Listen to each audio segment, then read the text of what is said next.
Hello, everyone, and welcome into the Star Wars Legends Lounge, the show that celebrates the books from Star Wars Legends. I'm Aaron Motes. We're closing in on the end of summer here in the Northern Hemisphere. It's back to school time here in my area of the U.S. My niece and nephew just started back to class this week. One's in 7th grade, and the other is already a sophomore in high school. Time flies. So, in honor of the seasons starting to change, how about we begin a series of 9 novels that will take us to the end of the year?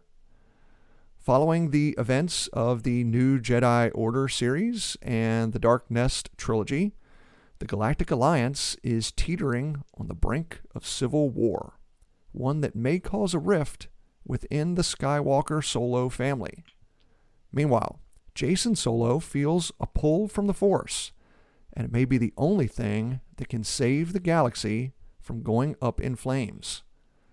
It's Legacy of the Force, and we begin the series with the first book, Betrayal, by Aaron Alston. Now, listener, I know what you're thinking. Aaron, you can't be doing a 9-book series alone, and you're right. Joining me to talk about the book is my buddy Scott from the Davos Fingers podcast. Welcome back to the show, Scott. How you doing? I'm doing okay, Aaron. Good to be back. Excited to join you for this journey. Nothing killing me. Nothing to sing about from the rooftops either. Like you said, school's starting up. I got an 11 and a 13-year-old starting up tomorrow, so just bracing for impact. But doing okay.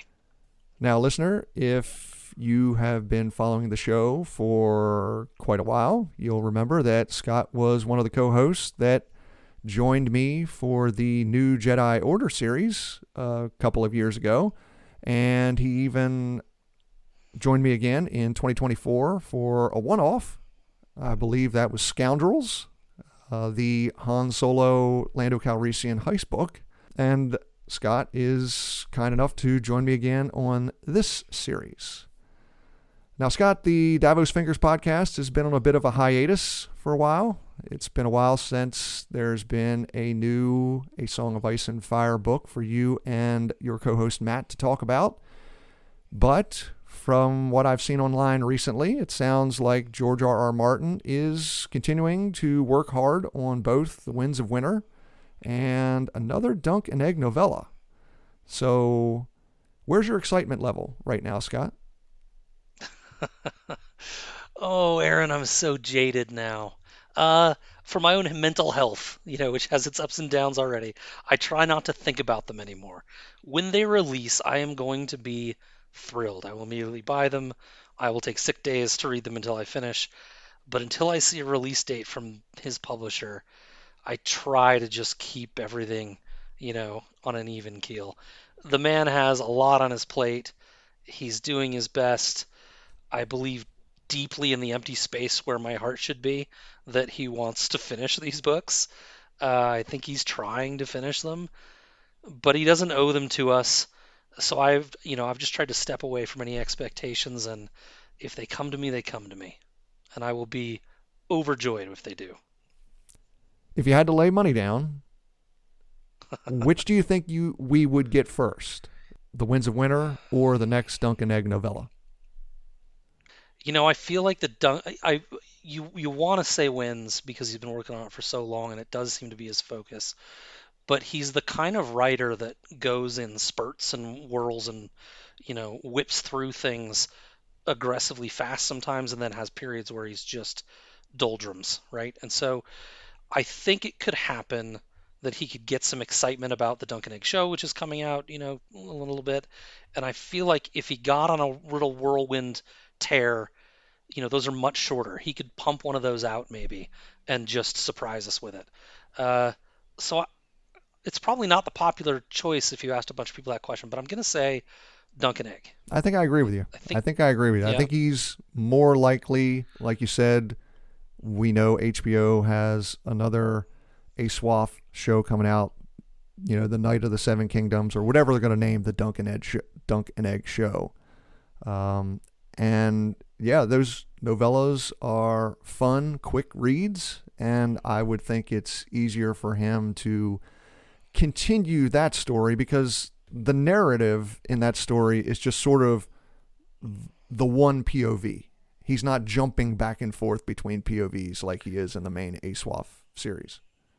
He's putting two characters through a history that he's largely already written and come to terms with, rather than inventing the future with 52 different characters that he has to follow, right? It's just a much cleaner path. There is no Marine, and therefore no Marin. He's not in Dunk and Egg stories. So it's just a feeling I've got that that might be the case. Well, Scott, I hope we get another ASWAF book soon, but let's head back into Star Wars Legends. Before we get into today's book, let's answer a listener question. Today's email comes from Sebastian, who says, "Hi, Aaron. I've been listening to the show for a while, and I know you're a baseball fan, just like me." Sebastian says he is a Dodgers fan. "I'm sorry your Orioles aren't doing so hot this year. My question is, if you had to build a baseball team of Star Wars characters, who would you pick for each position? And where would you put them in the batting lineup? I love the show. Keep up the great work." Well, thank you for the email, Sebastian. Full disclosure, folks, Scott and I's friend Jay was originally supposed to be the guest co-host tonight, and like myself, Jay is a huge baseball fan. That's why I picked this question for this episode. Scott, I know you're a sports fan, but I don't think you're as big a baseball fan as Jay and I are. But how did you do with this question? Well, so yeah, I have a baseball was my best sport growing up playing. And as a kid, I used to watch baseball all the time. Around the time they had the strike, I just kind of tuned out to it and I never kind of came back. But I actually really, really enjoy the game. I love baseball. Ozzie Smith was my favorite player growing up. Loved watching that guy. I know baseball. I know baseball pretty well. Um, I like watching it. I get into like the managerial decision side of it, and the ebbs and flows of the game, and momentum, and whether that exists or not. I love the feel of baseball, and going to a baseball game, is one of the better sporting things you can go to. I think it's a good atmosphere.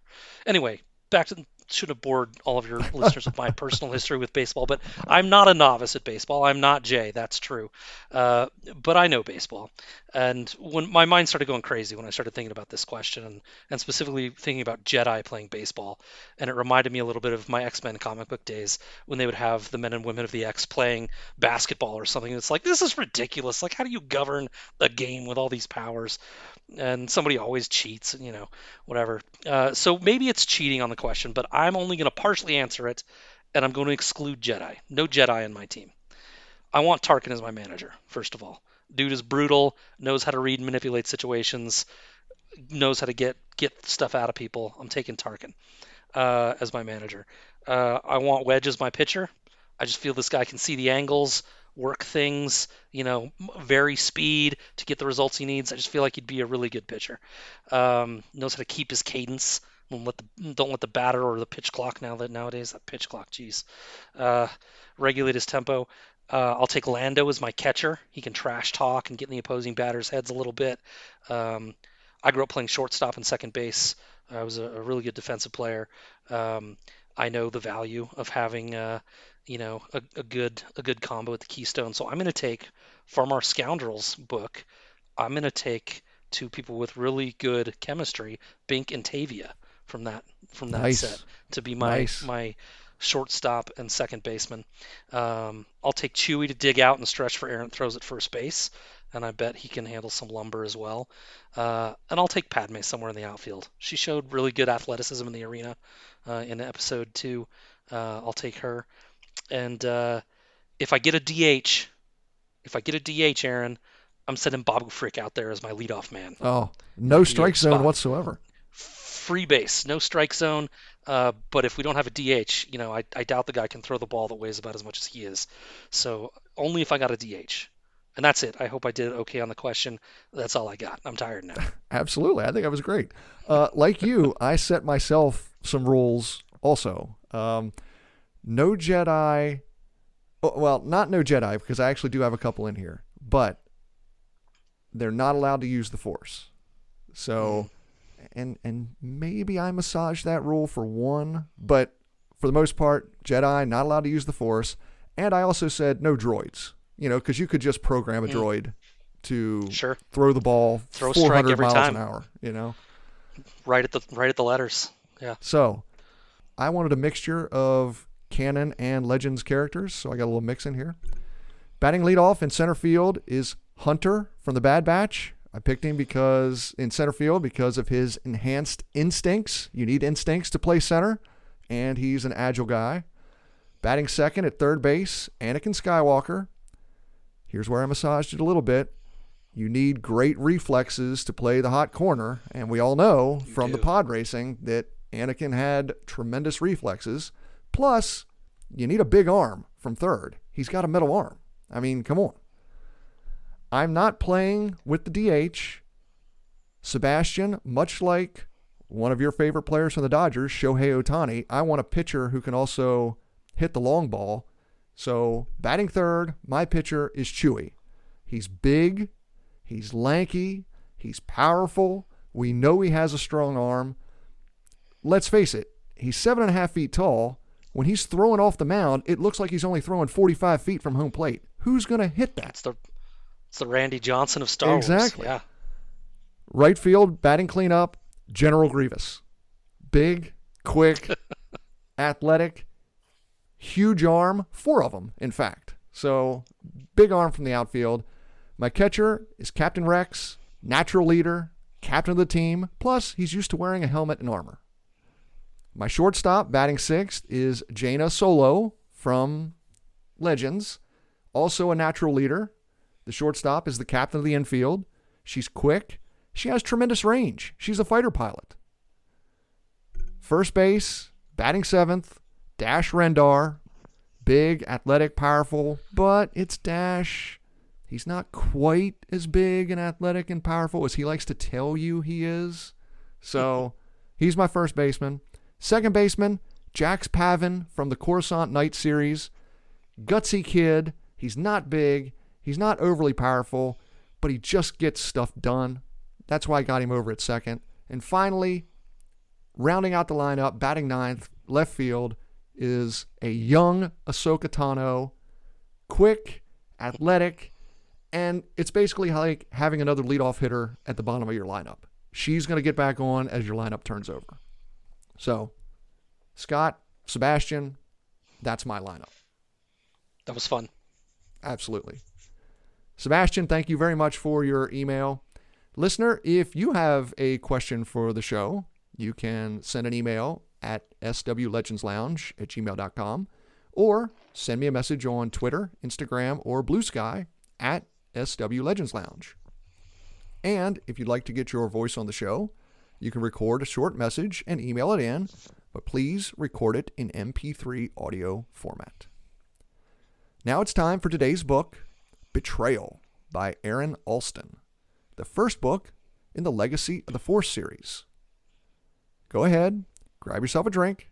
Let's head in to the Star Wars Legends Lounge.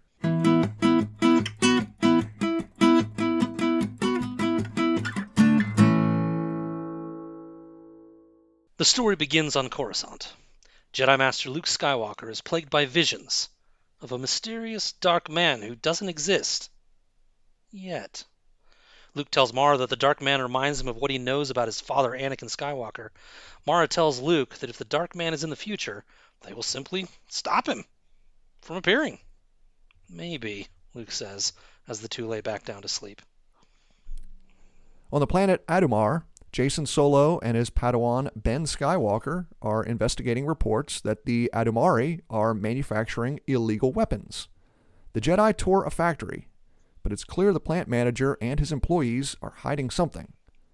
As Jason and Ben follow the manager through the factory, the Jedi ditch their guide and split up. Jason heads to the floor of the plant and finds the weapon production lines. Ben sneaks into a control room and slices into the factory computers, downloading the proof they need for the Galactic Alliance. The Jedi flee the plant under a barrage of blaster fire and make it back to their ship.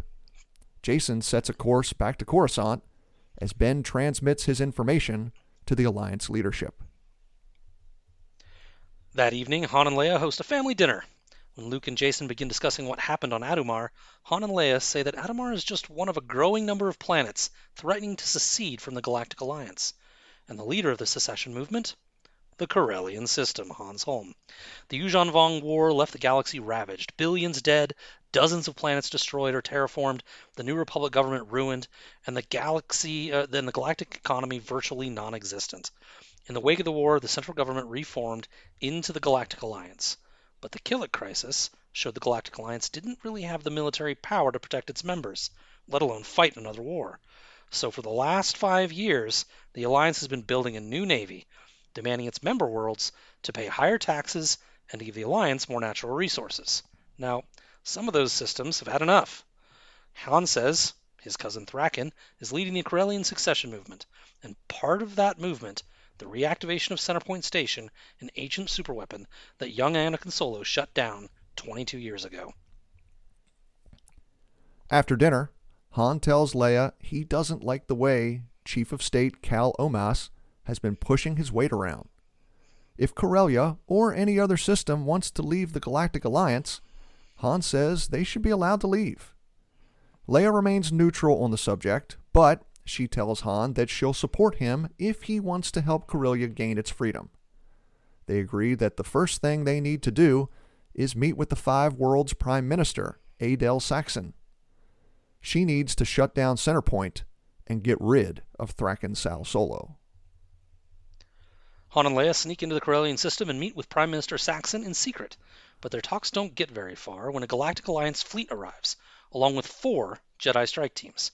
Jaina and Zek lead one team to try to kidnap the Prime Minister, Tahiri Vela leads a team to arrest Thraken Sal Solo, and Luke leads a squadron of Jedi starfighters to fly cover as the battle for the Corellian system begins. The kidnapping plans fail miserably. Thraken and Prime Minister Saxon have been tipped off. They're not where they're supposed to be. Luckily, Jaina and Tahiri are able to fight their ways off the surface. It's an embarrassment for the Jedi and the Alliance Navy, but not all is lost. That 4th strike team, Jason and Ben, are able to sneak aboard Centerpoint Station. They head to the control station where they're ambushed by Corellian security forces, led by Thraken Sal Solo. Jason heads after his cousin while Ben continues to the station's control room. Inside, the young Padawan finds an enormous droid with a familiar face. Anakin Solo. Ben tries to convince the droid that it's not the real Anakin. It itself is not the real Anakin. And when he does, the droid Anakin agrees to shut down the Centerpoint gravity weapon and evacuate the station. Meanwhile, Jason chases Thraken Sal Solo through the corridors of Centerpoint. Jason fights his way through the Corellian security forces, but Thraken escapes just as the station's evacuation alarms begin. With Centerpoint's weapon shut down and failing to achieve their objectives on Corellia, it's time for the Alliance Task Force to leave the system. But instead of retreating, the Task Force commander does something very strange. He orders his forces to fall back to the system's outer planet, Trallis, and capture the capital city. So, even though he has no orders to take over Trallis, and the planet doesn't really hold that much of a strategic advantage, it does offer the Galactic Alliance a bit of an opportunity to negotiate terms with Prime Minister Saxon to de-escalate the tensions with the Corellian system. With the battle over and both sides entrenched, the Alliance sends Supreme Commander Pelion to meet with Prime Minister Saxon in a neutral system to begin negotiations. The governments agree to meet at Toriaz Station above the planet Kuat. Pelion and Tycho Selchu represent the Alliance. Saxon and retired Rogue Squadron Commander Wedge Antilles represent the Corellian system, while Luke and the Jedi act as mediators. Unfortunately, the negotiations never really get going. During the night before the talks are scheduled to begin, a small Corellian hit squad sneaks aboard the station.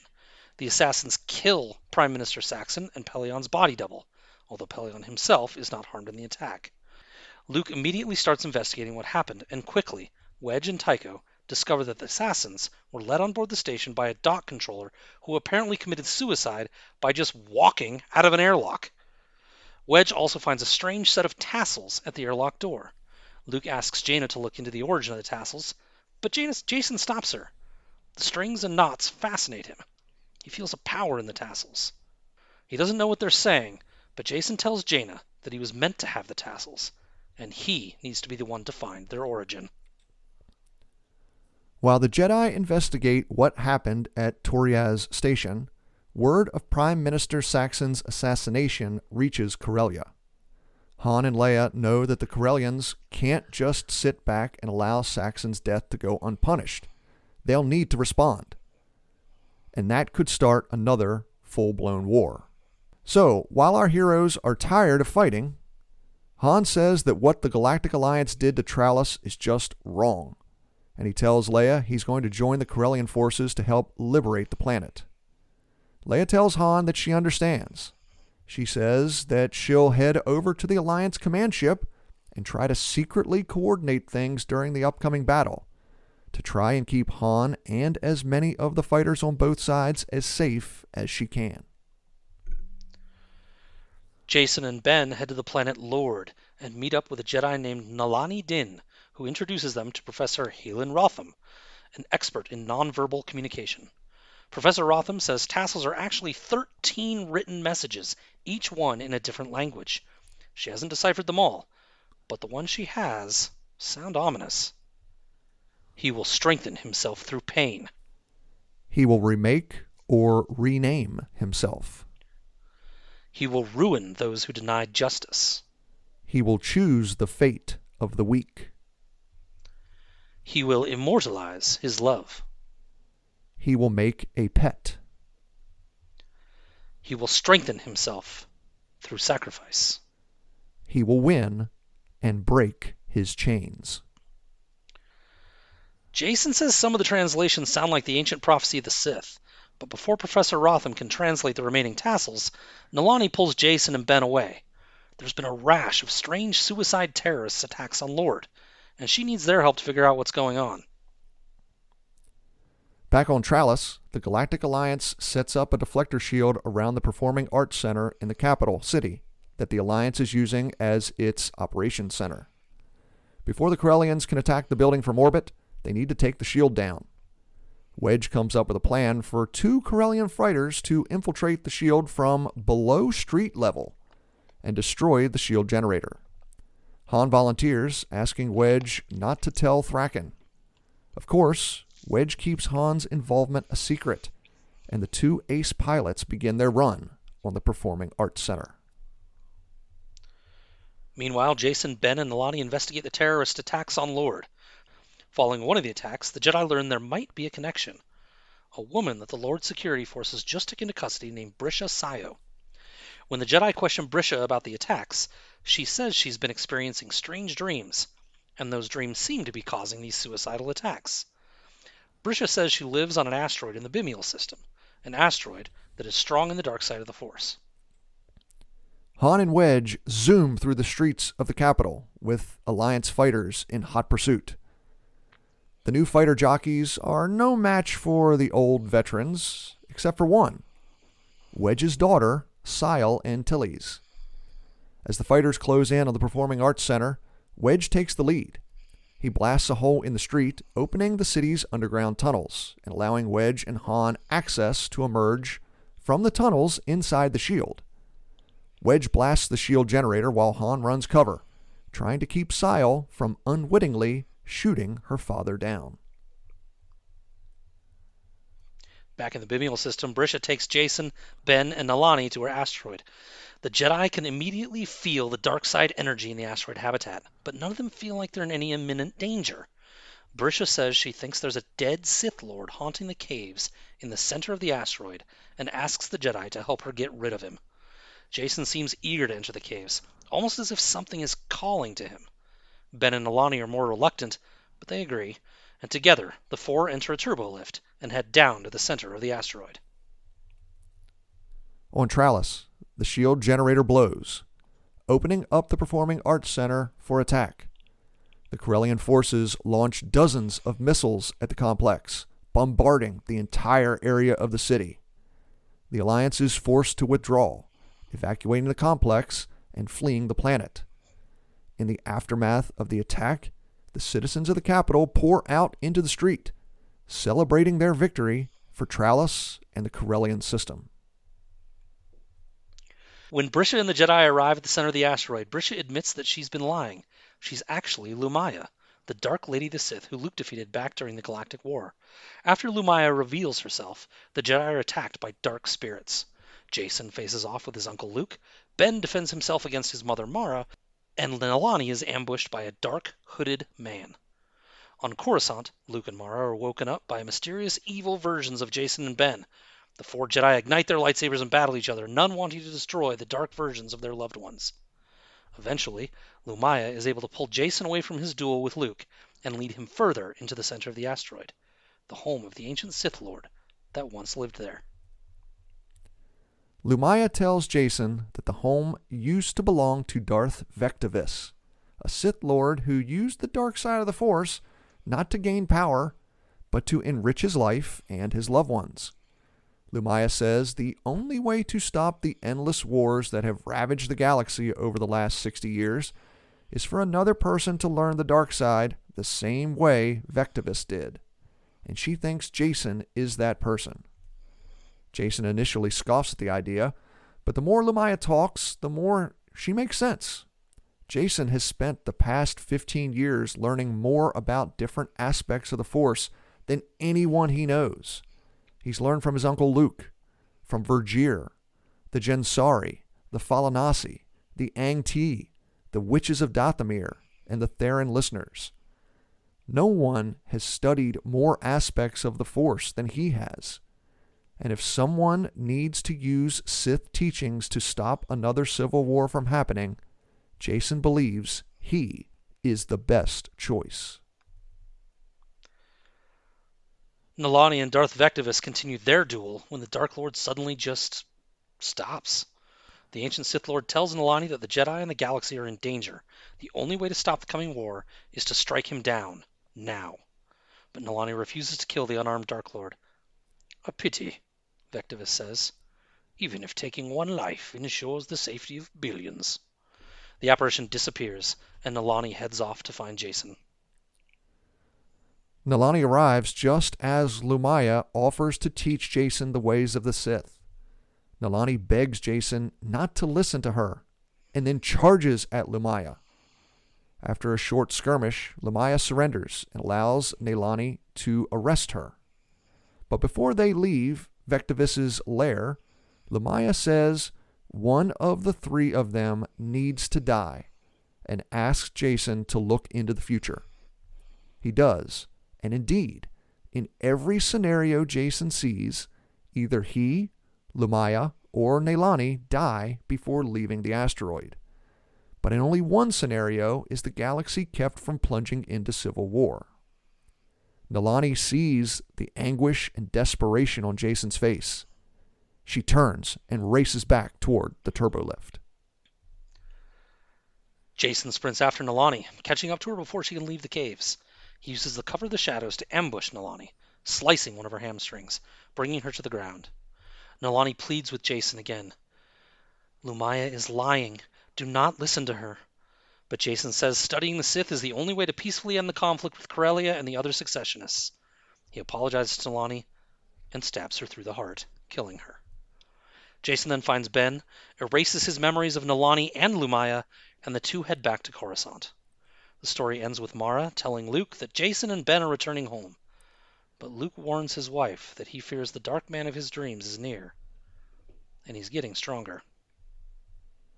Time to take a break. When we return, Scott and I will talk more about Betrayal by Aaron Alston. I'm Aaron Motes. Stay tuned. You're listening to the Star Wars Legends Lounge.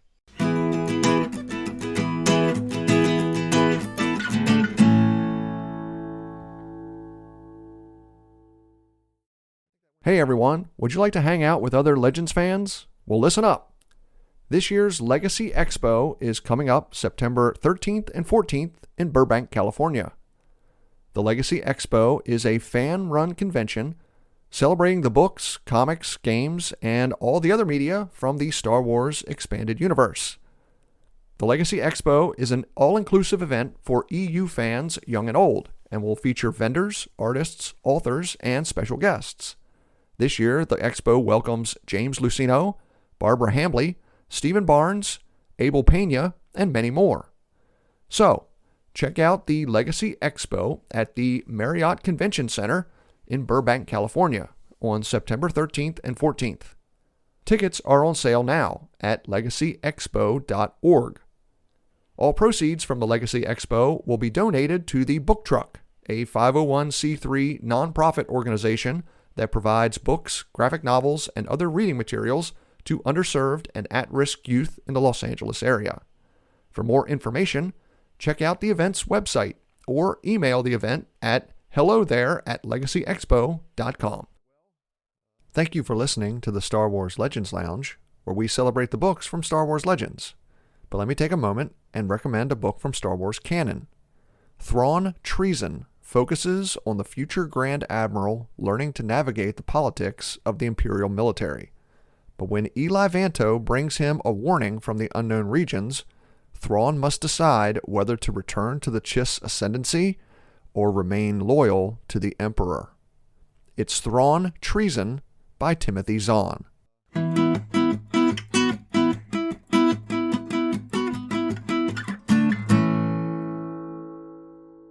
Welcome back to the Star Wars Legends Lounge, the show that celebrates the books from Star Wars Legends. I'm Aaron Motes, and today Scott and I are talking about the Star Wars Legends novel Betrayal by Aaron Alston, the first book in the Legacy of the Force series.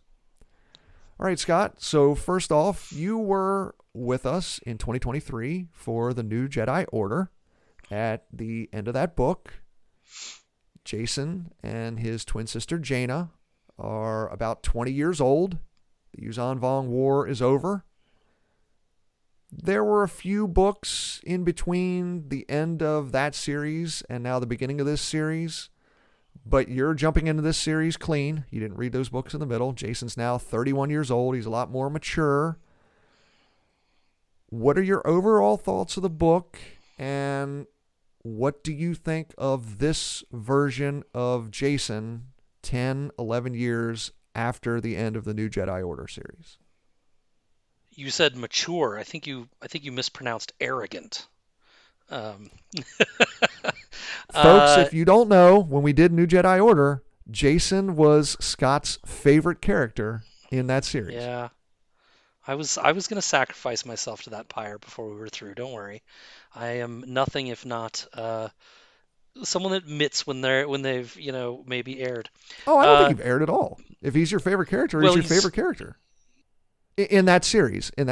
yes. I really enjoyed his philosophy in that series. A lot of my favorite stuff was the back and forth with him and Verger and kind of going through a lot of that philosophy. Um, but he, landed, I think, in slightly different places. Anyway, I really enjoyed this book. Pretty fast paced. I feel like Alston was in the New Jedi Order. He wrote some of those books, and I feel like he was one of my favorites from those books as well. I really liked the Wedge stuff. I thought he was really good in this book. There was a loyalty theme throughout with Han and Leia that was kind of a nice, interesting twist.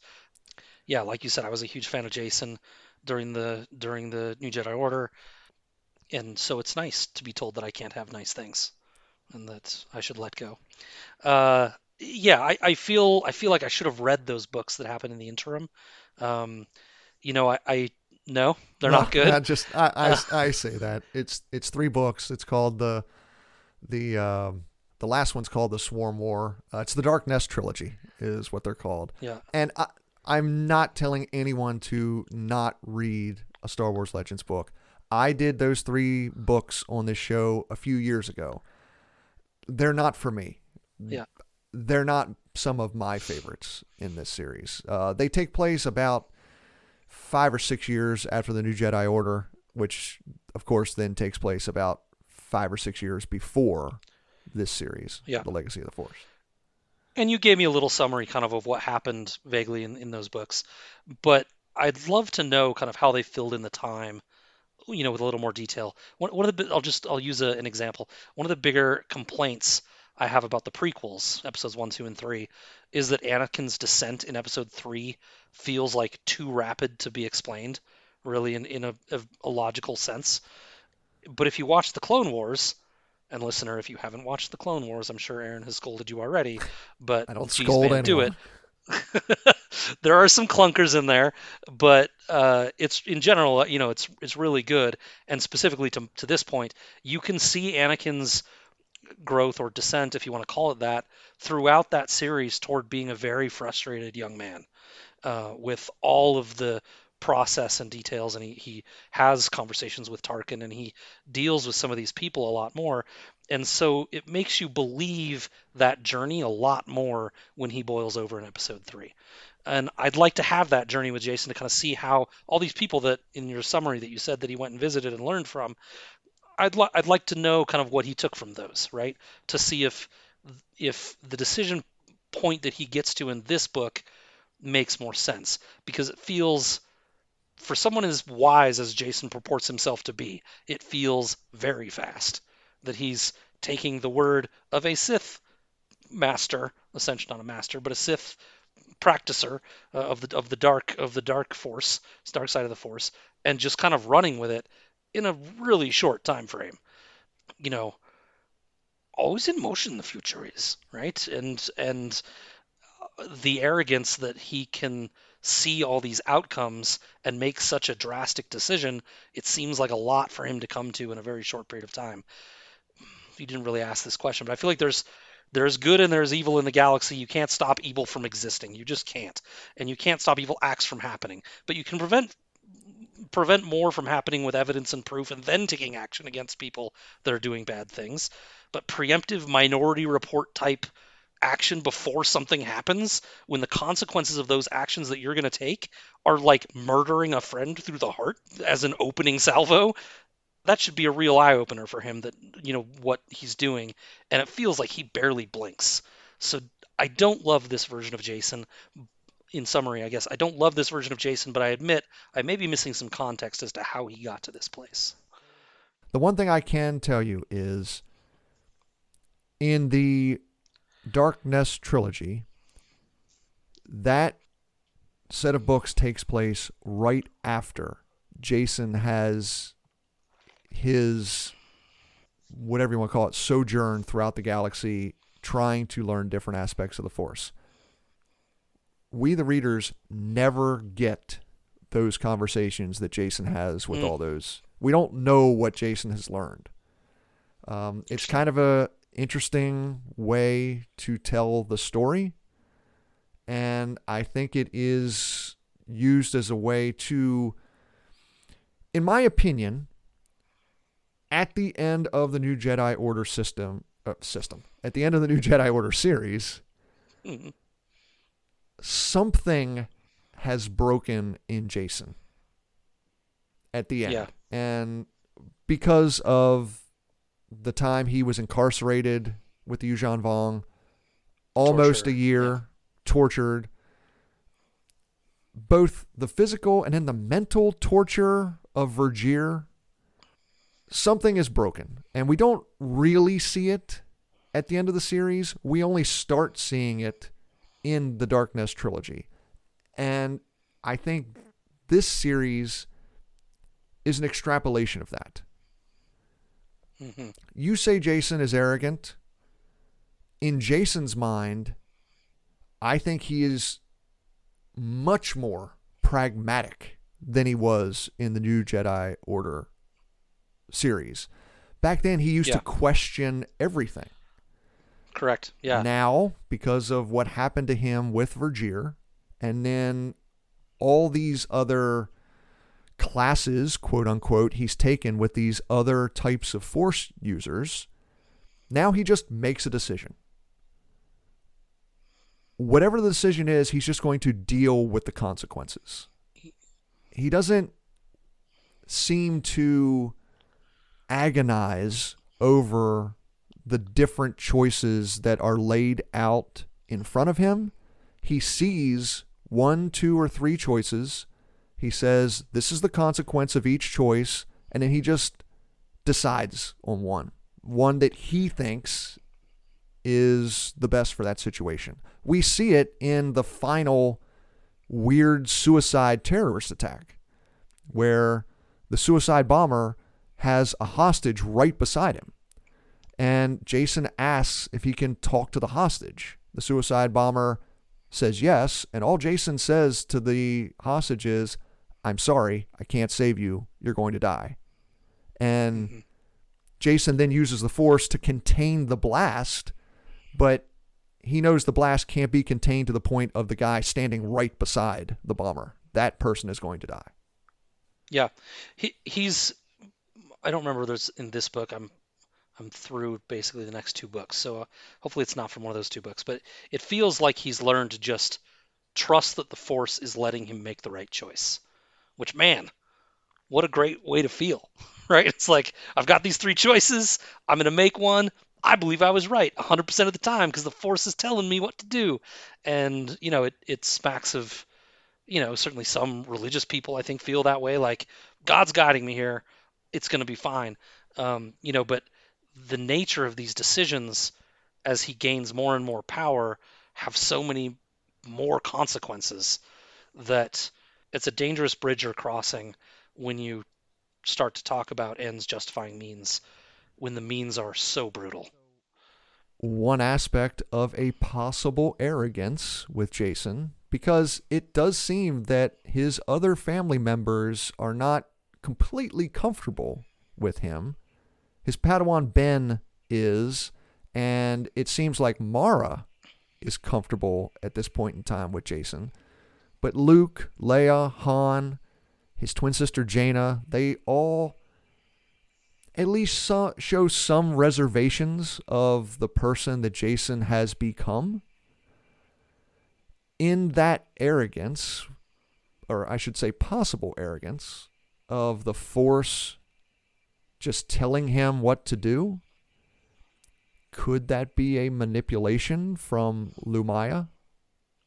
I thought that might be the case, that she's powerful enough to actually influence his decision making. And, I don't know if she's influencing the versions of the future that he's seeing to make sure they all line up the way she wants him to see them. I don't know how powerful Lumaya is, but it certainly makes me wonder if, yeah, she's, why are you trusting this person that's so invested in the dark side of the Force? Why are you trusting them that all this stuff is just true? You could make a counter argument. Nah, man, I don't think that's true. Sure. You Like, mentioned the prequels. One thing we saw in the prequels was Anakin being haunted by visions. First in episode 2, a vision of his mother when she was abducted by the Tusken Raiders. And then in episode 3, a vision of Padme in agony dying. In this book, Jason has visions of possible futures. We know in the prequels, those visions for Anakin were manipulated by Palpatine. Who's to say these visions aren't being manipulated by Lumaya? Yeah, that's a good callback. I had forgotten that Palpatine did that. And is Lumaya really setting the stage for herself to be, the master, right? And just using Jason to get her ends. It's something that, I'm definitely keeping my eye on as this goes. These strange things that keep happening. The commander of the Galactic Alliance forces in Corellia being led by his dead wife to lay siege and capture Trallis. The worker on Toriaz Station letting in the Corellian hit squad and then just walking out the airlock. All of these things are being manipulated by Lumaya, and all of it is her way of laying these little breadcrumbs for Jason. And then, of course, the biggest breadcrumb comes from the tassels that one of the Corellian hit squad leaves there on the station. Literally almost like a breadcrumb, like laying on the ground. Exactly. Yeah. Listener, One of the cool things that I found when doing research for this book was these tassels seem to be inspired by, I don't know if they are or not because I could never find any firsthand account from Alston himself, but seem to be inspired by a real life writing system from the Inca Empire in South America. They were called quipus. It's mostly an accounting system. It was to keep track of livestock, to keep track of harvests. The knots were different numbers, and then some of the strings would be different colors, signifying different families or different areas of the Inca Empire. I think that's pretty cool. I'm not saying that Alston took those directly, but at least seems to be inspired by those. Scott, I know I emailed you a little link about the quipus. Did you have a chance to look at anything? I looked at them. My notes are cool. Yeah, I didn't know anything about exactly. them, and also that it reminded me of if you guys out there like fantasy in addition to science fiction books, you can check out the Kingkiller Chronicles by Patrick Rothfuss. Also another unfinished series, but one of my favorite books of all time. The Name of the Wind is the first book in that series. They have something called the Yiddish knots, which is a whole language based on knots that almost nobody in that world can read anymore. It's like an ancient thing. So I was immediately reminded of that as well. But yeah, very cool. I didn't know about these. I Thanks didn't for either sharing it. until a couple weeks ago when I just started doing some research on the back of these on Yeah, this series. and I was having a really hard time, even though like they went into pretty good detail to try to describe these things, and I was still struggling pretty hard to like have a thought in my head as to what they looked like. I thought of it almost more of like a little braided keychain, like a much smaller kind of, like I didn't know what to think, but I think this was helpful to see that, Yeah. to kind of get a sense of it. Yeah. So So, listener, if you ever get a chance, just YouTube Quipu, Quipu. They're an ancient Incan writing system, mostly used for accounting. And you can see some of these tassels, some of these Quipu tassels can get huge, hundreds of strings on there with a lot of different knots, and the different knots mean different things. But anyway, getting back to this book, obviously, can I go back to your Lumaya's leading these people to make all these strange sure. decisions real quick? As you were talking about it, I just kind of thought it feels like maybe what she's able to do through the Force is kind of enhance people's weaknesses or their darkest or their insecurities, maybe like to empower those things to kind of take center stage, right? The commander that wants does not want to fail militarily, right? And so that becomes like the driving force for his personality for this little period of time that she's in control. The one of the suicide bombers is very bitter about like how his life has gone in a certain way, and she kind of, while that's probably something that's on this guy's mind regularly, she like empowers that and makes it a central part. And I wonder, carrying that through to Jason, if like you said, she's kind of behind this a little bit and appealing to his ego a little bit, and to his, you do know everyone more than everyone else. You have earned this. You have spent the time to be more empowered than anyone else to solve this problem. Like feeding that into him and letting it kind of become this is a central part of his personality, at least while he's making these choices. it's definitely an ego thing. At one point, Leia asks Jason a question about the decisions that he's making, and she asks her son, "Well, do you think you know more than your Uncle Luke?" And Jason literally just back to her says, "Yes, I've studied more about Yeah, the Force than Uncle Luke has. He only thinks one way." yeah, And I'm not saying Jason is right or wrong. It's just the way he says it matter of factly, right back to his mother. yeah. He could be knocked down a few pegs.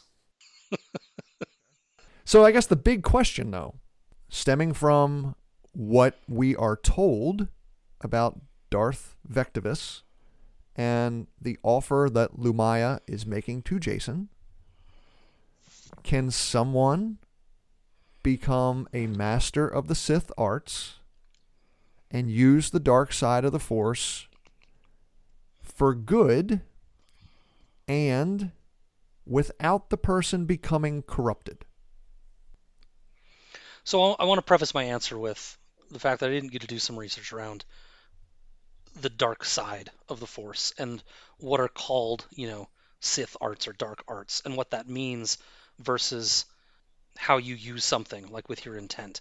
I think the lore and the books have gone much deeper than you get in a lot of the films about the difference between those things, right? And for me, I think of the dark side of the Force, or at least I used to think of the dark side of the Force as really just someone using Force arts negatively, badly, poorly, like to harm instead of to help. That was the difference for me. They were the same things, just if you use them for good, it's the light side. If you use them for bad, it's the dark side, right?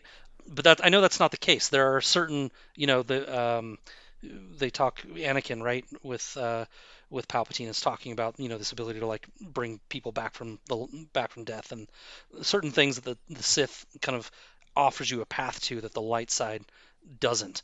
And so I think the answer maybe is yes, but my broader philosophical answer is there's not really good people and bad people. There are good actions and bad actions. And the more good ones you do, people perceive you to be good. But it's your next action really that defines you, right? Your previous ones are only really as good as your next one. It's kind of an exhausting way to think of life sometimes, but it's also somewhat freeing. Like if you've made a bunch of mistakes, you can come back and make good choices and do good things. To paraphrase Forrest Gump, corrupted is as corrupted does, right? If he uses these things in a negative way to create damage and pain and anguish in the world, in the galaxy, then that's bad. If he's using this bad Force stuff, to create a good future, I suppose yes, that's possible. But the way he's justifying all of this with this, some sort of hazy view of a good future without conflict, Jason should be smart enough to know that that doesn't exist. That doesn't exist anywhere. Temporarily, maybe for 5 minutes, but there's always conflict. There's always going to be negativity and darkness in the world, in the galaxy. You can't stop it for good, no matter what tools you use, Sith or, Jedi. But again, always in motion the future is. It's foolish to me to think that he can use these Sith arts in a way that no one else has ever done to control the future. Nothing ever works that way. And so, can he create some good with it? Probably. The fact that it's considered a Sith art to begin with probably means it starts with bad, damaging stuff. I don't know if that is the question that the authors of the series are trying to pose. That's what Mm-hmm. I extrapolated from reading the book. This book was published, and the series as a whole was published before that video that went around of George Lucas explaining the difference between the light side and the dark side of the Force in his mind. And since he's the creator of the universe, that's what I take as the definitive answer between what the light side and dark side of the Force is.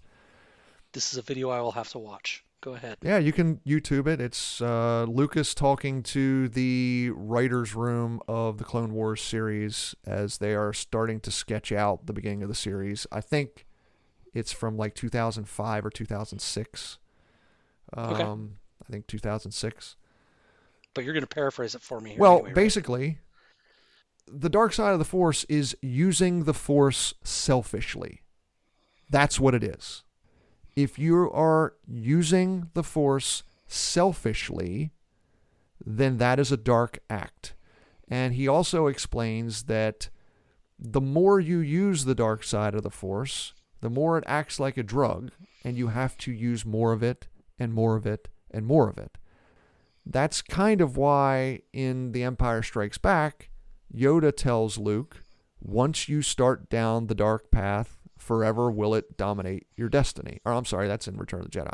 But that's kind of what that means. Once you start using the dark side of the Force, you're going to need to use it more and more and more. The only way to stay uncorrupted is to turn completely away from the dark side of the Force. Mhm. Yeah, so I wasn't too far off. I didn't say selfishly, but I said negatively. Yeah. Um, so it's, not exactly the same, of course. But interestingly enough, what Lumaya is teaching him is that no, in this book, is that no, you can use them unselfishly. In fact, the nature of the Sith is about sacrifice, personal sacrifice, right?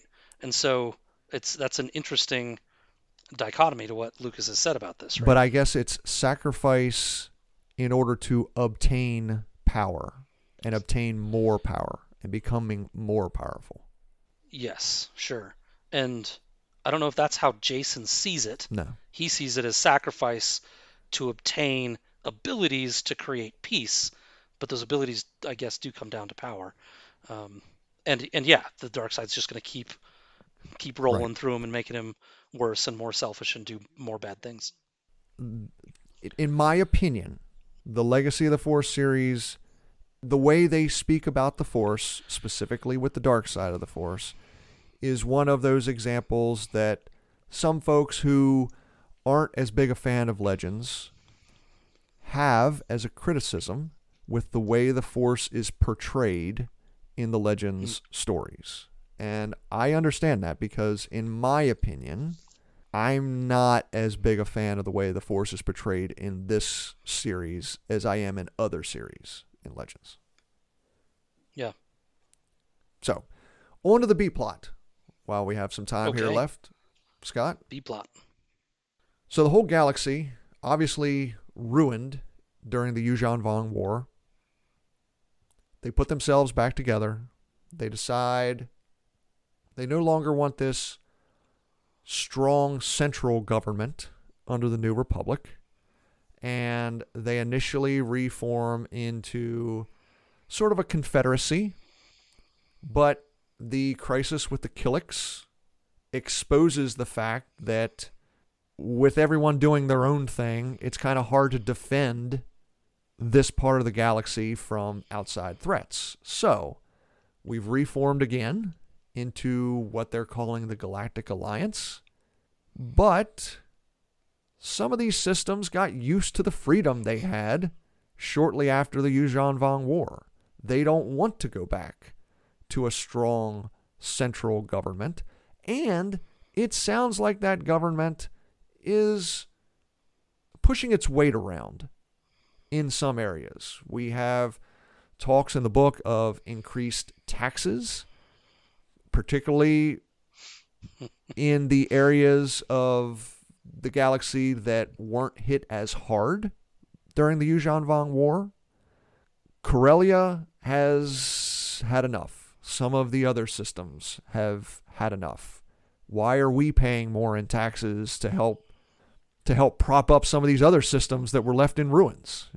And some of these systems want to secede. Han has always been a little bit of a wild card, a little bit of a free thinker, a little bit of a free spirit. Mm-hmm. He's always thought that if you don't 100% want to follow the law, you don't really have to follow the law. And he's of the opinion that if these systems don't want to be a part of the government, they shouldn't need to be a part of the government. That is the impetus of this conflict. I think the interesting part is Leia. To me, the interesting part isn't Han or his cousin Thraken or even Wedge siding with the Corellians. You know, Wedge is retired now. He's living on Corellia. It's Leia seeming to stay neutral, but supporting Han in the actions that he has taken. In that, she's kind of supporting the Corellian secessionist movement, I think, at least a little bit, isn't she? Yeah. Yeah, I've some similar notes here. Sorry, that was a little Yeah, long-winded to get to that, but no, no, it's perfect. Yes, I think she's the far more interesting part. This is a person that has spent her entire life trying to replace a bad government with a better one, and it it made me think two things. And the first one is fast, just like maybe she's just always wanting to tinker and make a better government. Like she can't leave well enough alone. And the Galactic Alliance certainly it seems like it has some problems. I don't want to gloss over them. You laid it out pretty I don't well. know. But personally, to It's me, in this one, it almost seemed like she felt like I've just had enough of this. I'm not. I'm just done. but she My time takes a is over. yeah, but she takes a pretty active role. She does. She Um, takes kind of an but active role. that's where it's really interesting to me because I don't think, even though I just said she's a bit of a meddler and maybe she wants to, you know, always be fighting for something is maybe a better way to put it. She always wants to be fighting for something. But what the New Jedi Order series did for Han and Leia, or to them, if you want to think about it that way, a huge theme of that whole 19 book series 19. 19 book series that we covered was around their marriage. They spent half, maybe, of those 19 books out of touch, poorly communicating, angry at each other, fighting, refinding themselves in their marriage, and reconnecting. And it became clear to them, I think, in that series, that above everything else, their kids, anything, this was the thing they had to prioritize. The two of them together on a team taking care of each other. Everything else was less important. And I think Leia's doing that here, right? It's like they both came to this term somewhat late in their life that, like, yeah, this is the thing that matters, us two. And she's doing that. We aren't really in her head exactly, so it's hard to know for sure, but I bet it is killing her. She's walking away from something she helped build, but she's there for her partner. So, the book is called Betrayal, but not from Leia. Not only that, one of the things in the Dark Nest trilogy, Leia finally gives herself over completely to becoming a Jedi Knight. Yeah, you can see her powers have grown since the last series we covered for So not sure. only is she acting against the Galactic Alliance, she's acting against the Jedi. Yeah, This is a series and where her brother. Luke has, at least in this first book, has kind of pledged the Jedi to support the government, the Galactic Alliance. Where have we seen that before? Where the Jedi get a little too close to the Yeah, central government? yeah, that's what I mean. There are problems with this government for sure, and Luke's pretty cozied up to it. And Yeah, Leia's doing you're all right. this She's stuff betraying. kind of behind everyone's, she's not telling Cal Omas and the rest of the government what she's doing. She's not telling her brother or her daughter or her son what she's doing. It is one of the less believable parts to this book. Is like, why isn't Luke interested in what she's doing? Why isn't Omos interested in having her opinion around? She's a brilliant politician and strategist. Like, why aren't they interested in having her around? And why aren't they asking those questions? Um, but yeah, When you were reading this book, when you got to the end of this book, where did you expect the family to go? The Skywalker slash Solo family? Because there's turmoil brewing here. There is a big disagreement between Luke and Mara about Jason teaching Ben. Jason is obviously doing some strange things. He is rebelling a little bit against his uncle Luke. He's mind wiping Ben, some of his memories. I mean, Luke, Han, and Jason in that argument at dinner. Leia staying in the background but acting against other members of her family. There's a lot going on here. yeah. It without getting too political, it reminds me a little bit about some of the stories you hear about families gathering together at the holidays. In these somewhat clashing political times. And just kind of blowing up, right? Like they just kind of can't talk to each other. They can't make it work.